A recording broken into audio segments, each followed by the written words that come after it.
In your binders, there's that tab that we were in before, marked conflict management. We'll look at the front of that, the only page in there now, and I'll get to that eventually. I want to tell you a story that some of you have heard already, maybe more than once. But it's a fairly poignant story, and it's helpful in this regard. July 1st, 1998, was my first day as a member of the cabinet. I had been contacted a couple of weeks before by a pastor in that district whom I was acquainted with, and she said, "I need to meet with you as soon as possible." And I said, "Well, I can't meet with you before July the 1st. So she said, "That'll be fine." So we met at 10 a.m. on July 1st, 98. And this was a very effective young woman, pastor. And she explained to me that one of the churches she was serving in particular was in terrible disarray. People were angry. People were at each other. They were hostile, not only to each other, but to her and to her family. The most poignant thing that she told me about that was that she had an infant son at the time, and she said one Sunday morning, I had him with me, and we were getting ready for worship, and I realized shortly before time for the service to start, I realized I needed to visit the ladies' room. And so there was a woman from the church standing near me, and I asked her, "Would you hold my son for a minute while I go to the ladies' room?" And this woman looked at her and responded, "No," and walked away. That really rattled her. So she said, "I don't know what's going on in this church. I know it wasn't anything that I brought to it.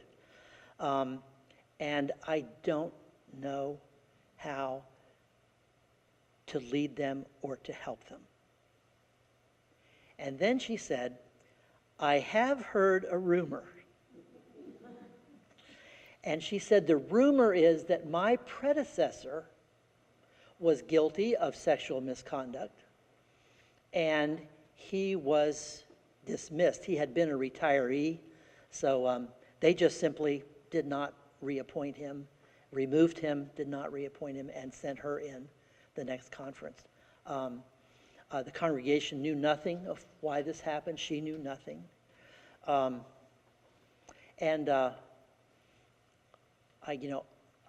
was so angry. And I thought to myself, I don't know if this is the way things go around here, but those days are over. I just don't care. This is not going to happen again. And I said to her, I know some things about what happened there because it was pretty nasty, and my predecessor had briefed me on what had happened there. I know some things, and I'm going to tell you everything I know. But before I do that, there's something else I need to say to you. And I apologized to her on my behalf, on behalf of my predecessor, on behalf of the bishop and the conference. And this young woman just burst into tears. And she said, "I think that's exactly what I needed to hear." And this woman was incredibly effective. She then took the information I was able to give her, and she said, I think I know what to do now. I think I know how to handle this. And she handled it as well as it could be handled in the midst of a grossly conflicted congregation. And what had happened there is, if you'll look at my 5 points under conflict management, she had faced all of that at the same time. And when we face congregations where they're in the midst of this stuff, you often find all of these things at once coming from different areas and different people. This happened and I'm mad. I can understand that. There are those whose attitude is, this didn't happen. Denial. Whose fault is it this happened? Well, of course we all know the answer. That's conference's fault. But yeah, or the victim's fault. Whether this happened or not, we need to move on. Well, that's the need to control and just put it behind. And of course, we've already talked, several folks have mentioned this happened and we need to forgive, which is a subversion of the healing process and of how we know that we need to pursue the healing process. So this young woman, this young pastor, was facing all of this at once, not knowing where it was coming from, not knowing why it was happening, but with the understanding that she was provided with it, that she needed. Then she knew how to manage this and how to deal with it and how to protect her family and what was coming next. And that just. We said a couple times today, that was a different time. We don't do it that way anymore, thanks be to God. And this is why, because we lived through these hard, rough experiences like this that taught us what we need to do and how we need to do it. I have one other story that Elaine encouraged me to mention today about conflict management. Sometimes when we walk into a situation, the conflict comes at us, and we have to be, well enough centered in ourselves and in our faith and in our personalities to realize it isn't about us and to manage it and to help turn that energy into positive directions. But there are some times when we actually create some of the conflict, in order to move folks beyond where they are. And one instance where that happened, if Wendy will forgive me telling this story about her, Wendy was called upon one day to be a support person. We called them advocates then for a person who'd been victimized by her pastor. And the conference attorney got in touch with Wendy and explained that this person, this victim, has already lawyered up, is already pursuing this legally, so do not have any contact with her. We don't know how it will play in the legal system. So you just need to stay out of this at this point and drop it. And those of you who know Wendy know that there isn't anybody who tells her what she can or can't do, especially her husband. Yes. Yes. Yes, especially. And so she picked up the phone and called the woman, which the response team had instructed her to be in touch with and to be supportive, and called her and found out very quickly and very easily that what this person wanted, what this woman wanted, was somebody to believe her and for somebody to take seriously what she was saying. And then for somebody to do what needed to be done to assure that what happened to her would never happen to anybody else. That's what she wanted. And as soon as she heard that somebody was able to provide that for her and was willing to listen to her and believe her and walk with her, she fired her lawyer. She did not pursue her legal remedies, which she had every right to, but she was able to get what she wanted from us. And that's why we're doing what we're doing. And so I hadn't encountered a single bishop or a single superintendent up to that point who was willing to defy the conference chancellor. But guess who? Guess who stepped up? She didn't remember that part. Oh, I remember that part. Because I had to deal with the conference chancellor. I remembered that. But that was not good counsel from our perspective. So sometimes, we have to be ready to deal with conflict that comes at us. We have to be willing to step into that conflict. And if you don't know what I'm talking about, you'll learn. For the purpose, I have to leave here at 5 o'clock to go do a wedding rehearsal and preside at a wedding tomorrow. the couple who's getting married, the groom is in treatment for cancer. And these guys moved their wedding up because they want to be married and to face this together. I had a call from them last week and they're struggling with lots of issues, and especially with his, he's an MD, he's in internship now, and by the time he puts in a day at the hospital, he's done. And so he goes home to his soon-to-be bride, and he's just got nothing left. So they're struggling with that. And my counsel to them was, keep your eye on the ball. What every basketball coach, every football coach says, every soccer coach says to everybody on the field, keep your eye on the ball. And the ball here is your relationship and your love for each other and the source of strength and healing that will be for both of you. That's what this is about. It's not about the wedding in the rotunda of the Capitol. It's not about getting everything right at the reception. That's what it's about. Don't be distracted by all the other little nuisance things. Keep your eye on the ball. And that's my closing remark to this group too. Keep your eye on the ball. The ball is healing for congregations and for people, and the ability to focus ourselves again on ministry and mission, though we've encountered this radical disruption in who we are and who we hope to be. Thanks.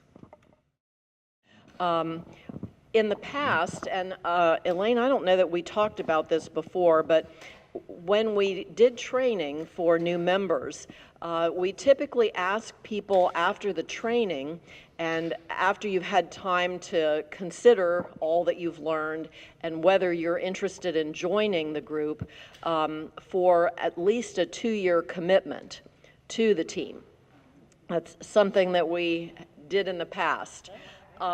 We hope that you will stay with us longer than that, but we're hoping that people would at least consider joining us for that long if you make the commitment. So, sorry, yeah, sorry, we didn't have a chance to, I pulled that out of previous training. So, you've heard a lot about the patience that it takes to do this work. Nothing happens very quickly in the church process.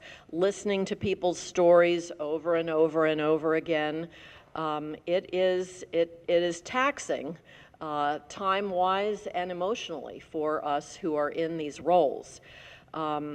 Candy talked to you about the importance of listening deeply, not trying to anticipate what people are saying, but really listening for, maybe some new aspect of a situation, because each one has some unique characteristics.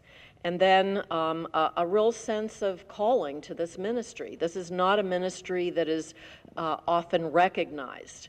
There are lots of people in the churches where I've been a member who have never known that this is something that has been a part of my ministry, because it's not something that we really broadcast a lot. But it is an important one, and a lot of us have talked about, how gratifying it is to be a part of a process that brings people, individuals and groups and churches to healing. The importance of self-awareness, because this work can be triggering. And so, knowing yourself and taking good care of yourself, and Janet's going to talk more about that, it requires a level of stability and maturity to do this kind of work. We've already talked about handling conflict, and Tom mentioned the fact that people accused may be your friends and acquaintances. The importance of confidentiality, and I want to highlight the importance of teamwork, that this is not Lone Ranger work, that this really is work that requires leaning on your fellow team members and drawing from other people's expertise and support as we all go through this process together. So true. And I just want to piggyback on that is, this is a special ministry, and people are drawn to this for many reasons. And I have found over the years, many are survivors themselves. So I want to emphasize that triggering. You have no idea when something might hit you when you're doing this work that comes out of the blue of, whoa, I didn't know that was going to affect me. And I've been working with crime victims for 30 years, and so I just want to share 2 instances, and they happen to be on crisis response teams, not this one, where I had a reaction or an effect, an impact that I didn't know what to do with, or that I had to get help with.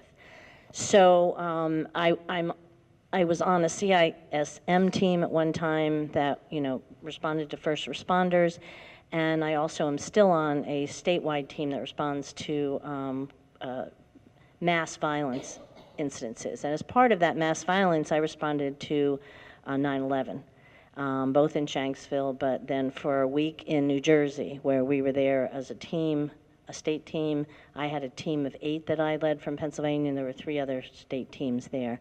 And we had a companionship just to set stage at the Family Assistance Center. So either direct victims or family members of those deceased would come in, and the team members would companion them through all these services that were set up there. Get their money from the Red Cross, get the money from the Buddhists, get the death certificate from the AG's office, get some dirt from the site. We happened to be there the week that they were giving those out. So anyway, it was a very long week. I debriefed my team every single night. We would be there for like 10 hours, and then we would go back and I'd debrief them, and then we would start all over the next day. I thought I had a couple of team members who had some triggering things happen during the week, and I had to send them away and go take care of yourself, and self-care is so important. And they didn't want to, they wanted to keep doing it. I said, no, you need to take care of yourself, because you can't do this if you're not taking care of yourself. You're not helping. So it didn't affect me until I got back home. And then it was like, wow, I don't know how to get back into life. I mean, it was traumatic, and this was a traumatic time for everyone. Everyone was, and I wasn't there till October with that response. But I realized that no one was calling me, to check on me, to find out. This was before we had set those kinds of procedures in place in our team. And it took me a long time. It took me many days to get back into, set that aside, put it in its place, balance your life again, get back into routine. Excuse me. So I'm just sharing that because I didn't know that would happen to me, and yes, that was a pretty long experience, and but that's one of the reasons that we've established a new procedure here, and that team did also for after. The other incident was with the CISM team, and I had worked with a lot of domestic violence victims in my work, but I was responding to first responders. It was actually member at the 911 center, because one of the people that worked at the 911 center was murdered by her husband, who was a police officer. And so these were her coworkers that we were going and doing a debriefing with. And they all had reached out, felt like there was something, that they knew about and it helped. And I don't know, but when I got home from that night, I was like in that highly agitated state, like my heart was racing, I couldn't calm down. The physical thing of I kept pacing around the house, and fortunately I have colleagues I can call who were also on that team, so I called and said, I can't calm down, I cannot get this out of my head, I keep processing what they said, I can't relax, I can't do anything, physically I'm like, and she was able to talk me through it. So it's just a caution that you don't know, and I don't know why that did it, other than I think because I'd worked with so many victims that could have happened to, that for some reason that one really triggered me. So we as a team it's so important what you said is we support each other, so you don't have to do this alone. Self-care, you have some handouts in there about self-care. I don't think any of you don't already know this about what is it that you need personally for self-care. Everybody should know what works for them. Is it listening to music? Is it taking a walk? Is it playing with grandkids? Is it playing with your dog? I mean, you all know when things are off kilter and you might be triggered, what to do to balance back, to take care of yourself, step back, do all those things. I think you all know those, but there's handouts in there that you can look at more that might just say things differently that you've never heard before. But what we offer as a team now, I think, because I have it written up here, so I think we do. It's a new process and it's a little confusing because the terminology, we call it the team support person guidelines. So it's not a support person to the complainant or the respondent, but it's to the rest of your team. So if you cannot go out on a response, but you want to help, but you just have a conflict of time, this is a way you can help. You can volunteer to be the team support person. And what you do is you contact afterwards, after response, usually within 48 hours of completion of the response, and check in. Introduce yourself, say what you're doing, and it's all here in the thing. It's not that you want to reprocess with them all the facts of that case, it's more about checking on their health, whether they're okay.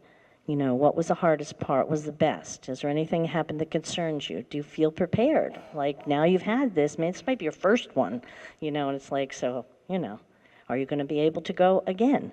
Or do you say, oh no, this is it, I'm done. I couldn't handle that.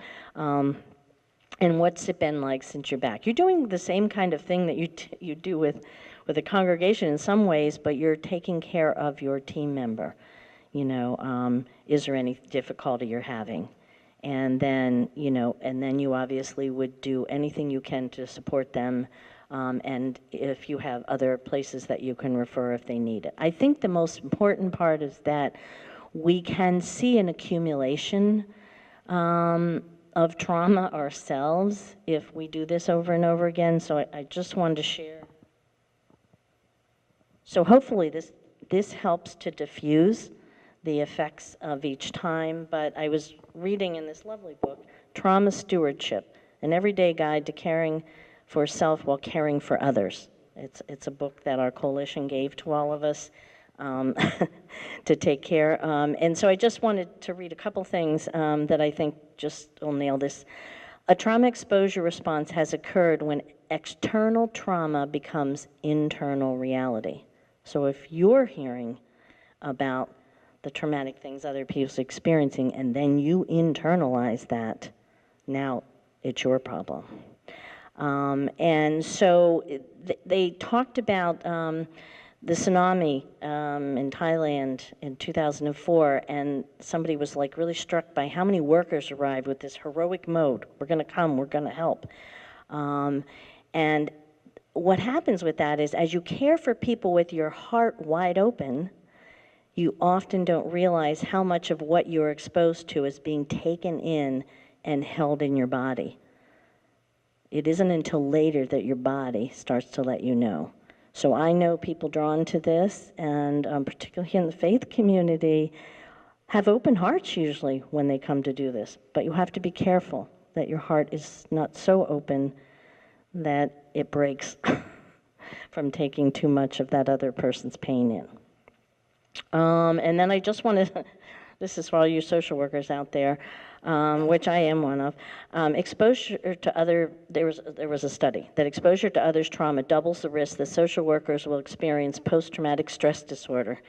This researcher found numerous indicators of secondary trauma and illuminated the fact that while the rate of secondary trauma among social workers is high, their awareness of trauma's effects on them is low. So, self-awareness, self-care.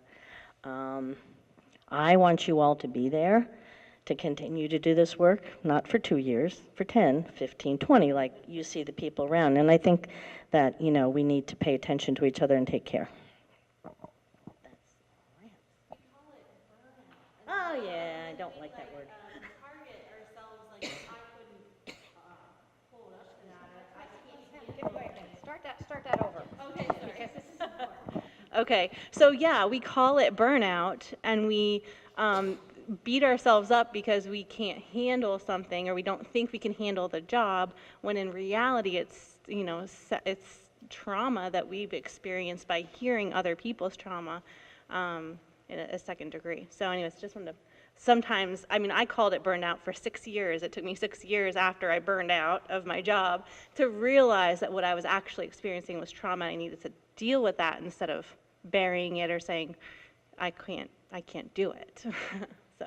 But one more thing I wanted to add. But so burnout is like, that means you're a bad person, is that what? You feel, Okay. Makes you Okay. feel it. Yeah, because that's the terminology that you use, like, oh, you know, there's a lot of burnout in this particular job, you know, Okay. like a PR or I something. see. Okay, okay. Thank you.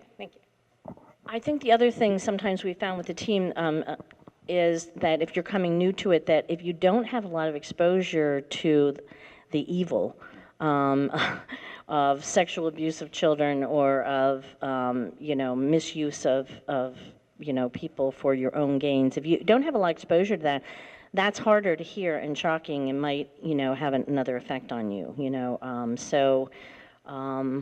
I was reminded that the trial that we did have, that we had a debriefing for the people who were involved in that trial afterwards. I was a facilitator of that, and thank you for telling me it was helpful, because I never got that feedback, so I appreciate that. So that is another important, that can be a very traumatizing thing, that, and, you know, if you're not used to those kinds of settings and those kinds of exposure to threats yourself or whatnot.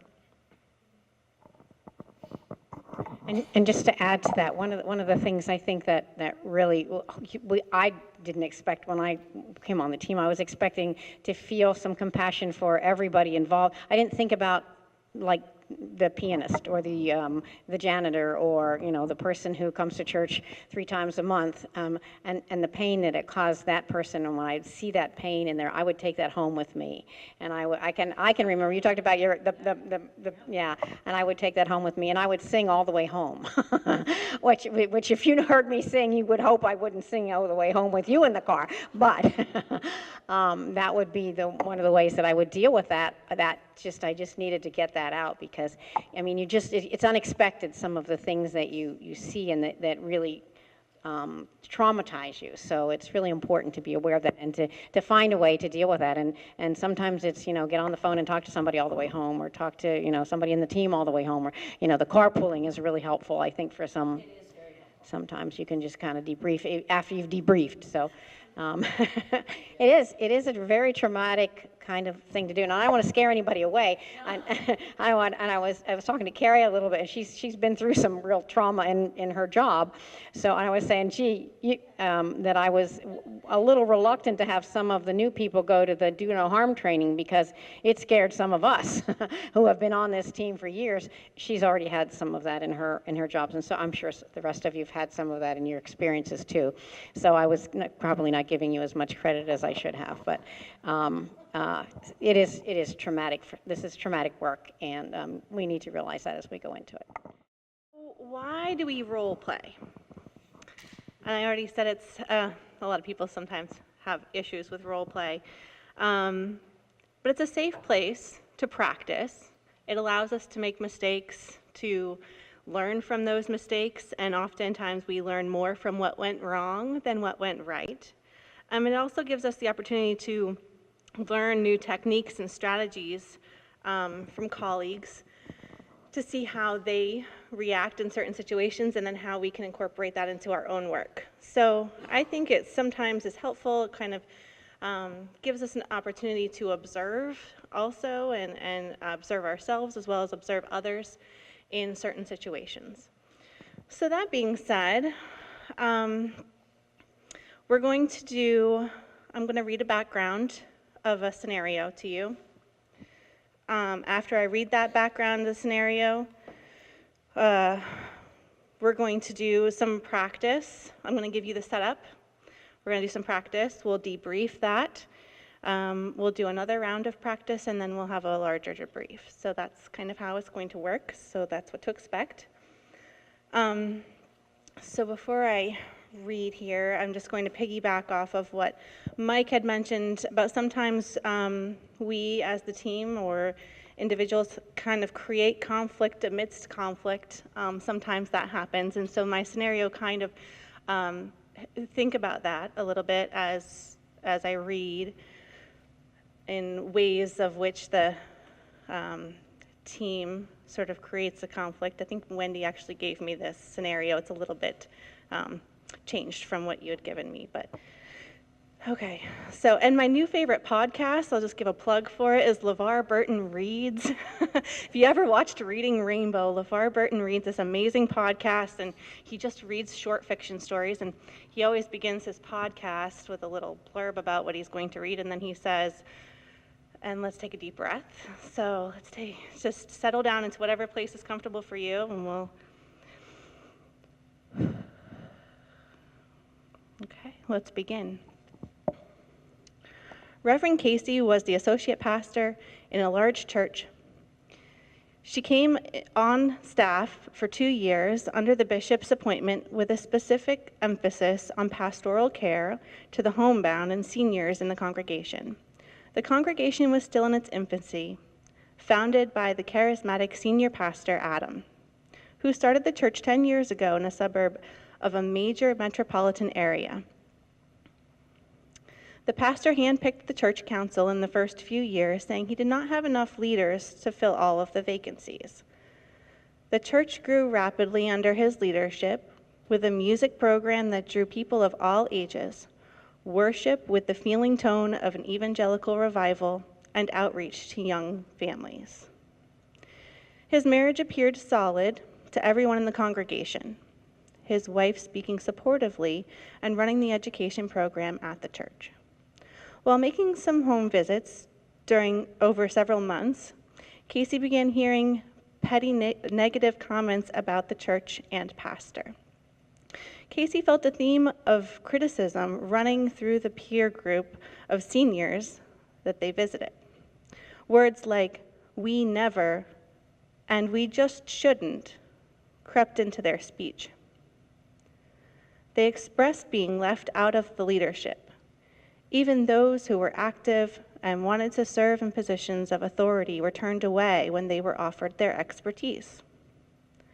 Visiting Rosa one afternoon, Casey was shocked to hear Rosa say that she had seen the pastor in a dark corner at an Italian restaurant with the choir director a few weeks back.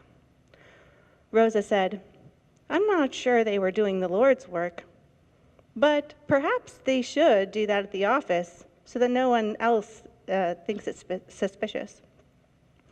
On the following Tuesday, after a full staff meeting, Casey watched them walk together to finalize ideas about something that had been initiated at the meeting. Casey grew concerned about the way they spent their time together, but didn't know who to turn to. Casey confronted Adam directly, and he said that the two of them had nothing more than a professional relationship. Casey felt ashamed about bringing it up and convinced herself that there was nothing happening. Casey apologized to Adam and avoided the choir director except for items of crucial importance. But the congregation was clearly unsettled, and the more they provided Adam with feedback about all aspects of church life, the more he became authoritative. He dismantled the personnel committee so that the feedback would have to come to him directly or not. Casey watched, and as they found little satisfaction in those meetings, grew weary. The staff planned to attend an all-day workshop together in the city, a half-day's drive from the church.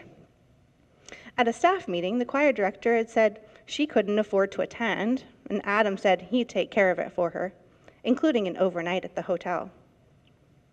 Casey then also mentioned lack of funding, and he said nothing to her at the meeting or afterward. Again, Casey had no one to turn to. and maintained the belief that, at least emotionally, there was crossing of boundaries with the choir director. When the finance committee realized that Adam was procuring funds for the choir director's trips and providing her with a higher percentage raises than the others on staff, they too became suspicious. The chairperson of the finance committee called the regional staff person and shared his concerns. Eventually, Adam was challenged and confessed to a 4-year affair with the choir director.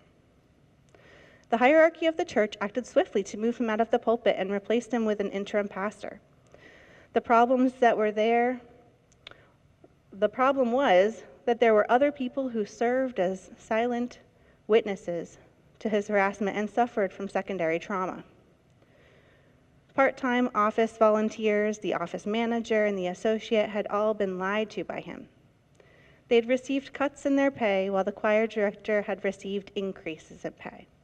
They had been told their suspicions were hogwash and demeaned for having them. When the intervention team came to the congregation, the choir director was the singled out victim, and the healing process focused on her. Meanwhile, the others tried to carry on, experiencing resentment and burnout.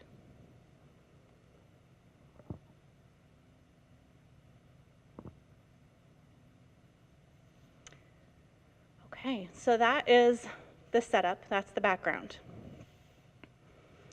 So we're going to start by splitting up into groups of 2.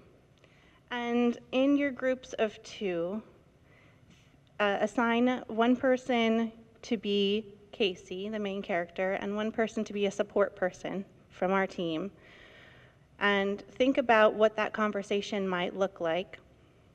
And then we will we'll move into a group discussion, small group discussion, and then we'll do a role play up front here of our team coming back for a second round at this church in a small group within that second round. Does that make sense to everybody? Okay, so go ahead and split up into groups of 2, and then I'll stop you in about 5 minutes.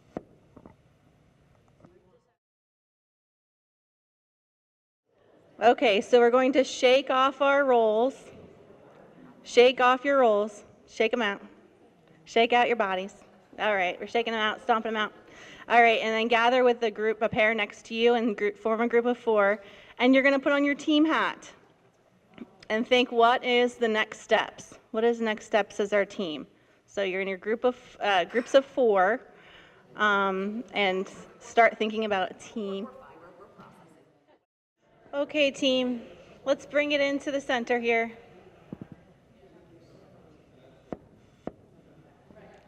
I want to know, what are your thoughts? What are you talking about? What are you thinking about? Yes. They should have spotted something. I'm sorry. What are your thoughts? What did you discuss? Do you want to voice your thing about the 2 steps? Yeah, so we, We need to be a United Methodist Church so there's more accountability. yeah. They weren't, I thought they were. Well, we were focusing on the response after hearing and whatever and talking, is that it needs to be a 2-tiered response for the team, that the staff, and I think we've done this before, that the staff is their own group, since they seem to be more traumatized, having some real effects, and they were impacted differently. So diagramming this disaster, like they are a target group that needs to be worked with alone, and then we could offer larger to the whole congregation. But there was a lot of things, a lot of power misuse in this whole thing, about dissolving committees and no control. Breaking the staff up into the congregational groups would not be able to address what the staff themselves have to deal with. Oh, right. And what about what you said, Louise, about advocating with the DSs? Right? Yeah, if they were United Methodists, and we did have staff who were obviously undercut in pay to the benefit of somebody else, would the cabinet go to the finance team and say, some restorative justice needs to happen here? Those people were monetarily victimized, and can you see what you can do to rectify that? I don't know, but All of that. Restorative We justice. also thought about the shut-ins who all come to a Yeah. congregational meeting, Yeah. but they were part of. They knew. Yeah. They knew. They know everything. The church knew everything. You betcha. Yes. So what would you do with this? You would go to them? Is that what you I were? would think we would send somebody there to at Oh. least just chat with them Okay. once to see. Or make some phone calls and say, how are you doing? Do you need somebody to talk to? Right, that's a good point. Now that we're a big group, we can do that. I think sometimes phone calls are not as helpful as, you know, call someone and say, do you need this? Most people are gonna say no. No, right. You're But right. if you go to them and say, how can I help you? Then you might get a response that's a little different. I don't know. I struggle with that when I'm trying to help find an advocate or find out whether someone needs an advocate. How's a good way to, Right. you know, to phrase that question so that it's not a yes or no for one thing? You know, it just feels like that there should be a better way to do that, and I haven't really come across it yet. So maybe how can we help you? We have a person. Right, you know, Right. something And what else. And this is what they will you do. need to be restored, kind of back to wholeness? Wholeness Yeah. isn't the best word, but what is it that you need for your own healing? Right. Sometimes people don't know.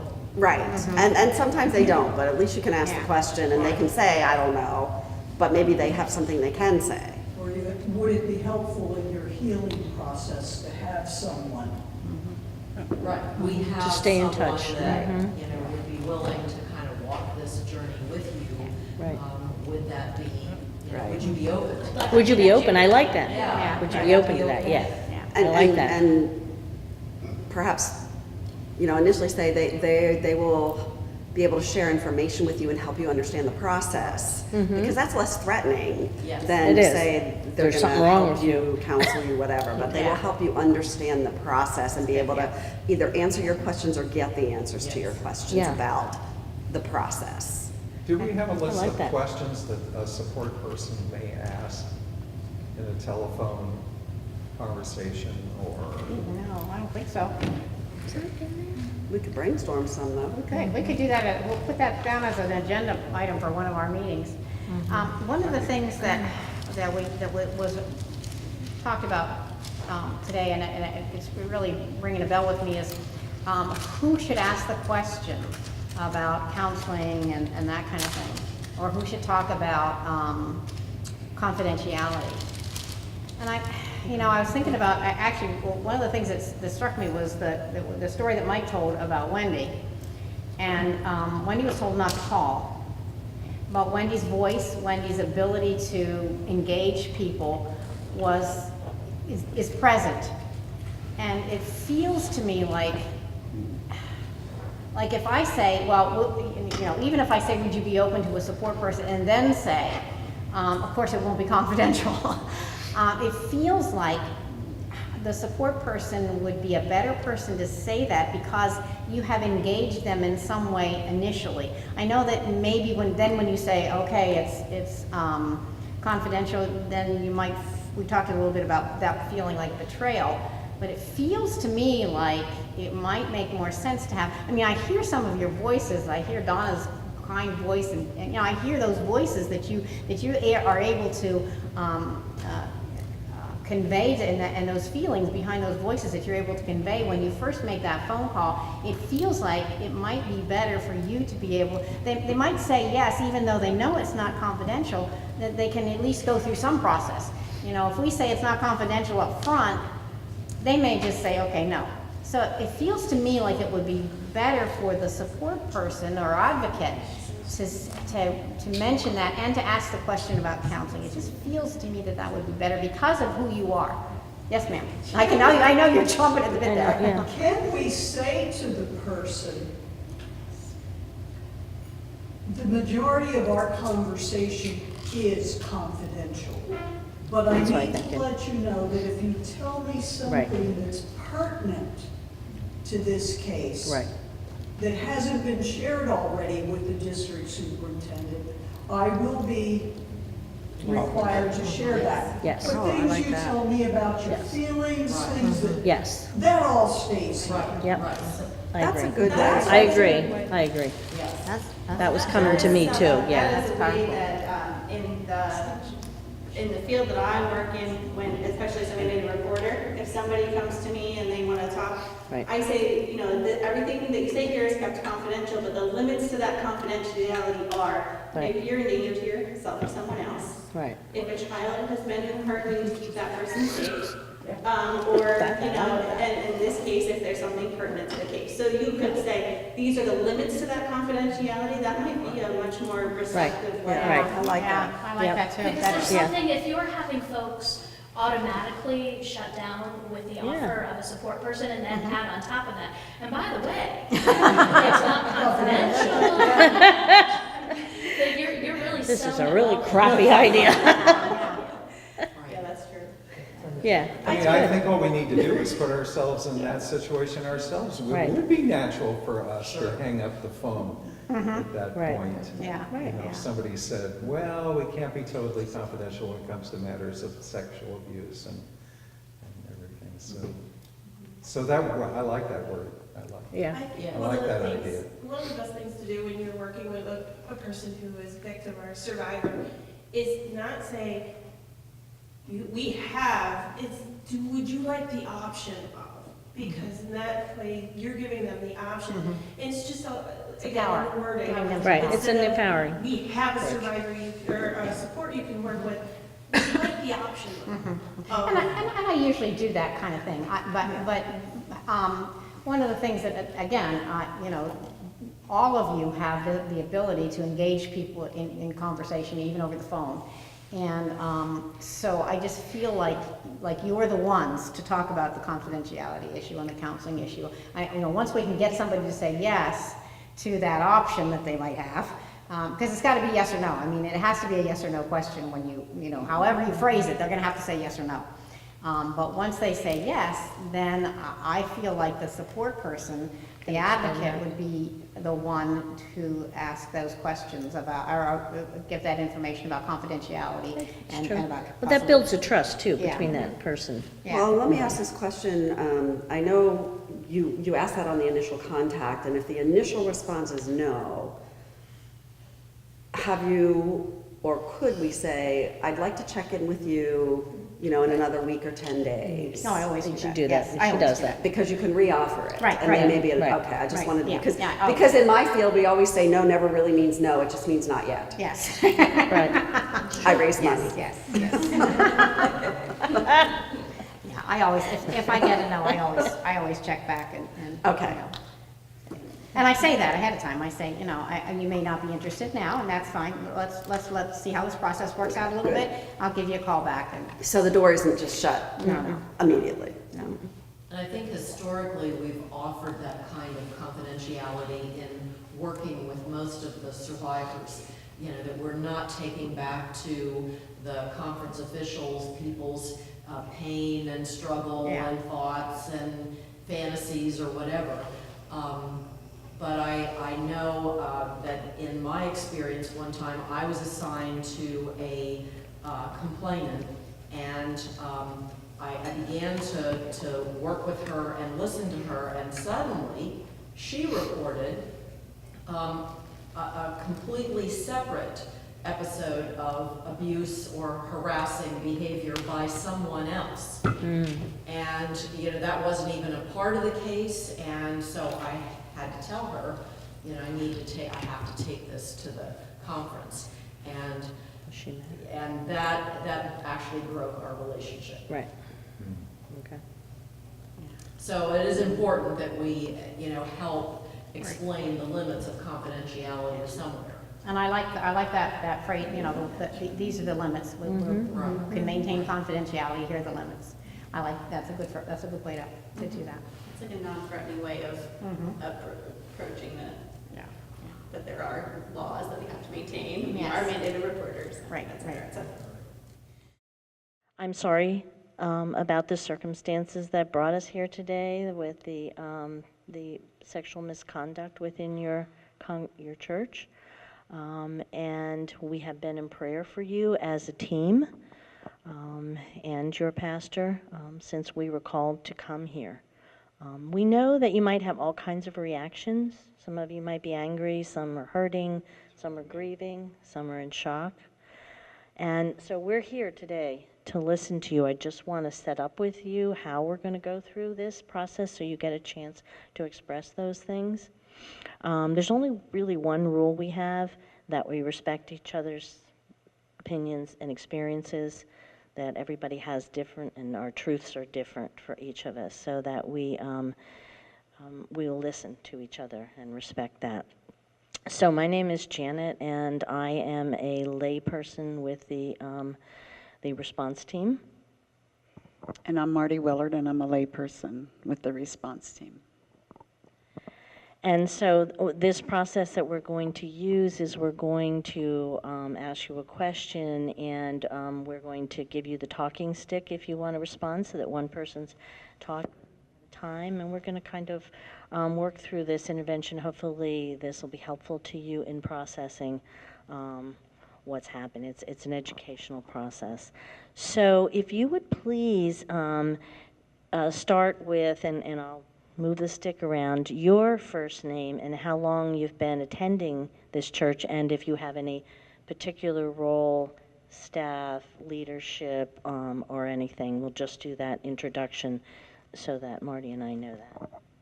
Okay, I'm Ben Roethlisberger, and I am custodian of the church. My name is Michelle, and I'm just a lay person, but I'm also the organist's best friend and confidant.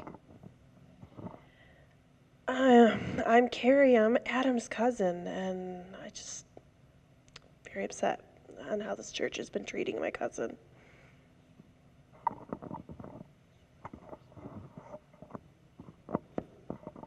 My name is Kay, and I'm brand new to this church. We've only been here about 3 months, but we've just loved Pastor Adam. He's just so great, and this is just devastating to us because we really love this church.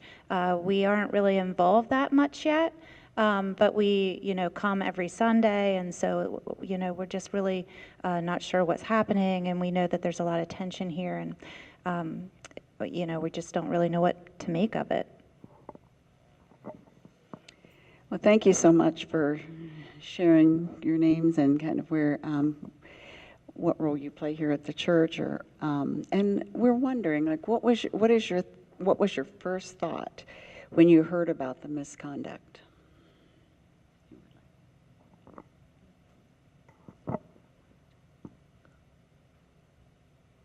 I think I was just in denial. I just think that since my relationship had been good, although I do have some complaints concerning the pastor, it was kind of an erosion process, I think, with me. But I think it was just denial and sadness more than anything. I just don't see why we have to talk about this. He was wrong. He hurt my best friend. And I don't want to do this group meeting. I just want everything to get back to normal, the way it was before all this came out. I have to agree. I mean, we're supposed to be forgiving. We should have some understanding. What he did was on his own time. You're shunning not only him, but the rest of our family. And it's I don't know what I'm gonna do. I mean, Adam's been my my closest friend. He's my cousin, and now we have to find a new church because of what other people's feelings are. And I think one of the things is anger, because I feel very, very slighted about a pay cut that was made. This is an injustice. I feel like the church should compensate me for my financial losses. I feel hurt and abandoned by the church and administration and clergy. It sounds like all of you have some really strong feelings and responses to what for your first thoughts, but then your reactions since then. What has been the worst part? Some of you may have said that, but if you... Would you like to share some? Well, I think the worst part was just like, we're new. We don't even now really understand what's happening. We just know that people are all upset and different people say different things. And like I said, our family was always super blessed by Pastor Adam. So, he just was there for us in some really difficult situations. So even now it's hard for us to believe. But I guess we just don't know what's happening. And, we're often left sort of on the edges maybe because we're new. So a lot of times maybe we just want more information. Any of you others want to share about what the worst part of the situation is for you? I think more than anything, it's a loss of trust. I mean, if there was one person I felt I could turn to, it was our pastor. And that trust is gone as of right now. The hardest thing for me is seeing my friend suffer. She can't eat, and when I see her situation and how heartbroken she is, then I can't eat either because we're just that close. It's picking my grandmother up and having her have to come to a place that are shunning her grandson, and we've forgiven him as a family. Why I don't understand why everyone else can't forgive him.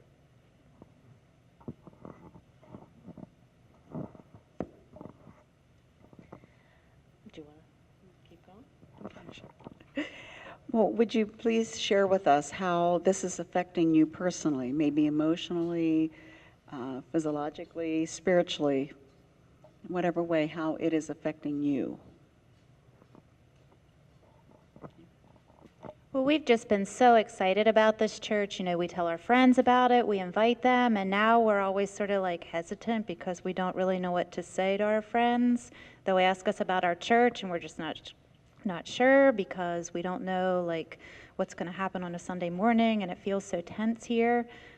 So it's just really sort of made us, I guess, uncomfortable.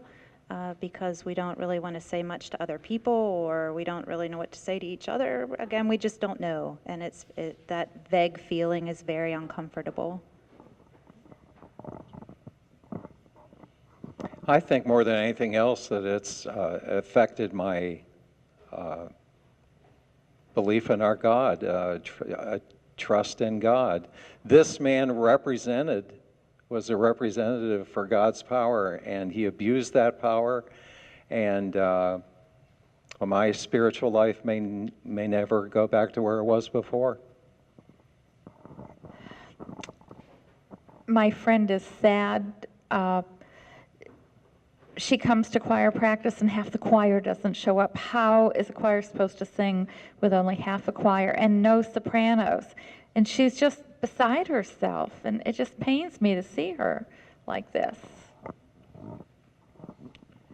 We need support. We come every week, and no one speaks to us because he's our family, and they know that we've forgiven him. And so the community's leaving us out because he's family, and we think we've done the best thing for our family member, which is forgive him.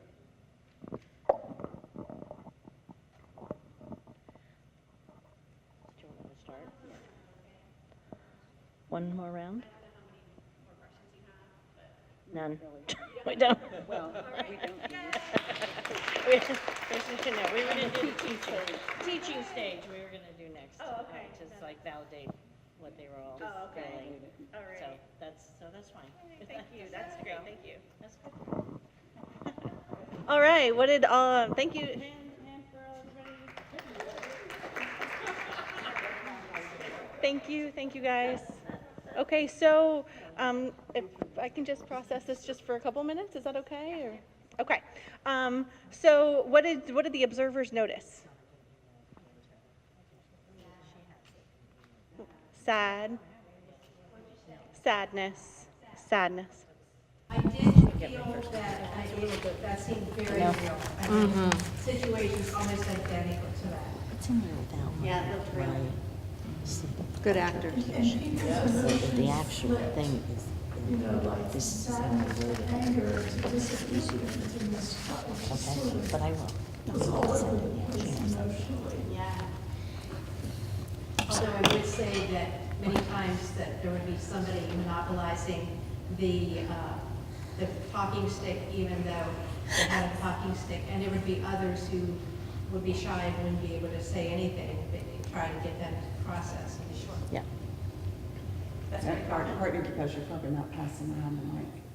You also had a situation that could have become conflictual Absolutely.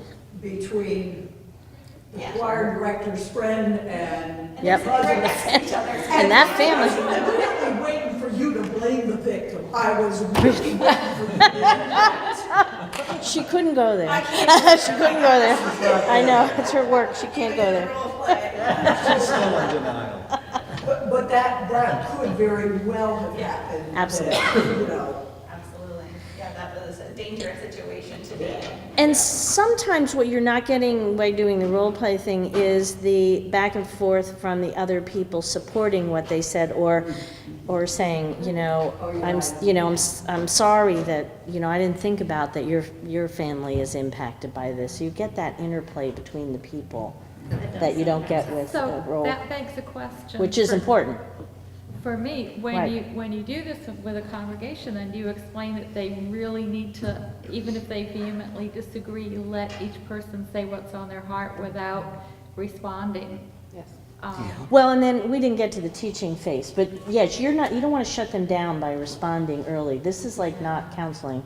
It's like you're letting them say everything, and that's why we do that setup of safety of that, we honor what everybody's feeling. It might not be the same thing you're feeling, so. And you may need to re-emphasize. You might need to because somebody's re-emphasize if somebody starting the steps out of argument. it. Sure. And when that happens, you re-emphasize. Right. Everybody is allowed to feel Right. their own feelings and Right. express them. We're not here to determine right from wrong. We're here to express our feelings. But you wouldn't shut down somebody who said, oh yeah, I understand. No, you wouldn't. No, What if no, they they think can of do this? the interplay. Right. They can do the interplay, which is what you hope. As long as That they don't- start to don't- communicate honestly and share and support each other. That's what you're hoping for. No, if you noticed, and say you picked up on the fact that his family was sitting right next to the choir director's best friend, do you think that you would try to maybe, because I mean, in counseling over the years, I may have put my chair between those two people if I saw that. I suspect if they'd known who they were, They when would have sat said down, that. they would have sat down. I usually don't know who the people are until they do that introduction thing. I have no idea how long they've been there, what the relationship is or whatever. And Adam Sargent would have known who that was, and he would have sat there. Yeah, my guess is that those two would not have been in the same group. They would have Yes. chosen not to be in the same Yeah, group. because those are Yeah. self-chosen volunteer groups usually, yeah. No, and that is, we don't say you have to be in this group. We don't do any of that. We do say, we have even said sometimes you don't have to go into small groups when we've, when they've been. And then we had to do a big, That did not work well. but That no. did not work well. That was ugly. That was ugly. The only time I've been in a group that was like assigned like that was when it was like, this is the staff group. Yes, yeah. Or like a specific thing. Right. Did any of the participants have any thoughts? What did that feel like? What did that look like from your perspective? Well, just for not wanting to do it at all, I'm just glad it's done. That's honest. That's good. That's good. That's good. Thank you. That's Thank you good. for participating. But that having the roles that made it easier than the first role play we did. Because I knew who I was on paper and I could think about. Yes, that's good. You're actually playing. You're actually playing. Yes.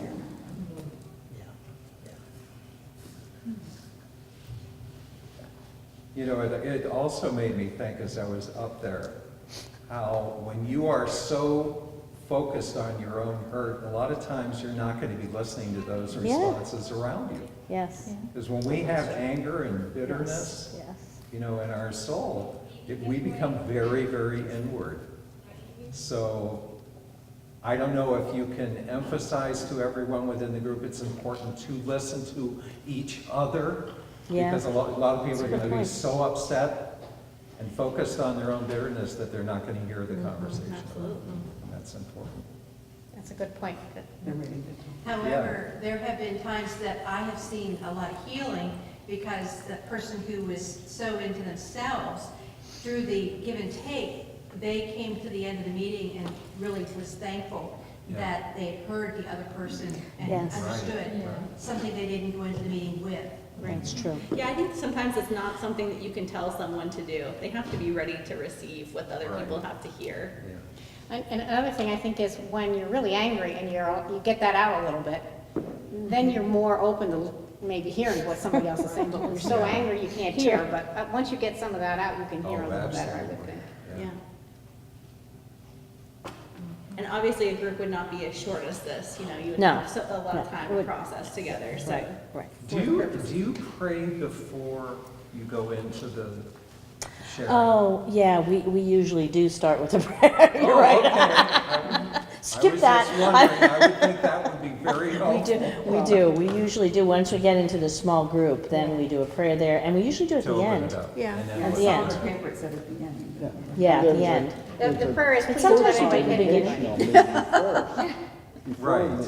And Right, there's before a you do that. devotion, and the devotion is in here. So you've got that behind you Oh, too. yeah. Yes, you had that hope, right, Yeah. the service of The hope. hope service. Right.